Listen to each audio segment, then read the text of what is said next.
Hey, everybody, and welcome back to another Title Tuesday. I got Eric Downing back with me again today. And Eric, what I'd really like to discuss today is basically just what is a purchase agreement and an assignment contract. Perfect. Yeah, those are kind of very important instruments for any wholesaler to have. And thanks again for having me, Brian. Always enjoy being on here. So a purchase agreement in the state of Indiana is required to be a written agreement. You can't have a verbal agreement to purchase anything and it be able to be held up in a court of law. And so a purchase agreement is essentially that. You're, as a buyer, you're saying, I agree to pay this amount of money for this property with these terms, and you and the seller come to terms over what the purchase price is going to be, when closing should be, who's paying for what as part of the closing process. And it's just that. It's a written kind of invoice, if you will, for the transaction that will incur at closing. So you're just putting all of the specifics into a written format. Then the assignment contract.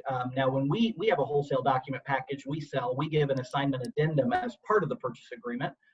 And what that does is, if you are planning to wholesale the property, you want to use the assignment addendum along with the purchase agreement with your seller, and that gives you the right then to assign it. Some have that built into the purchase agreement.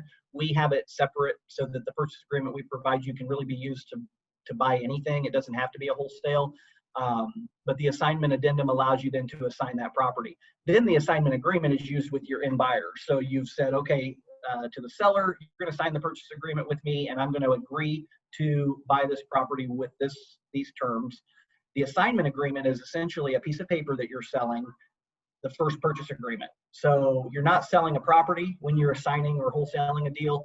You're actually just selling the purchase agreement that you signed with the seller. And that's what the assignment agreement kind of ties up for you. It says everything that's in the original purchase agreement is now agreed to in the assignment agreement. There's just a new buyer for it. And usually that's where you put in your assignment amount, the amount that you want to be paid at closing, into that assignment agreement. So they're going to agree to pay what you said in the purchase agreement with the seller, plus whatever you're adding as your assignment fee. Good. That's exactly right. And remember, when you are wholesaling a property, you're not wholesaling a property. You're not selling that property. You don't have the rights to that property. What you really have is the rights to sell the contract. That's what you're doing through that assignment contract. Gives you the rights to be able to do that.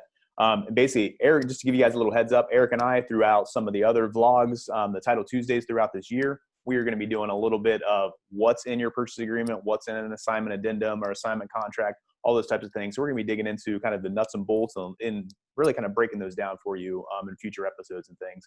I will say too, Eric and I operate out of Indiana. So a lot of stuff that we might talk about, it's going to relate to Indiana stuff. We're going to be talking about kind of how we do things, but make sure that you guys check in with, how your state operates, how your state, how title works and, title insurance, title companies, purchase agreements, purchase or assignment contracts, assignment addendums. Make sure you guys check in and know how your state operates through all that stuff. A lot of that stuff can go back and forth between different states, but there's some other states too that like what works here in Indiana might not work in Arizona or California and things. So make sure you check in with what your state is doing. But so basically the two parts of what you need for a wholesale transaction, you need that purchase agreement and then an assignment addendum or assignment contract to basically be able to assign that contract to your end buyer. Or if you're doing a double closing, you're basically going to need two purchase agreements within that too. We'll break down kind of what's the difference between double closing, assignment, those types of things, or, multiple double closings and assignments like Eric and I were just talking about before we jumped on this call. So with that, Eric, thanks a lot. Appreciate you, man. And we'll see you guys next week on another Title Tuesday. Take care.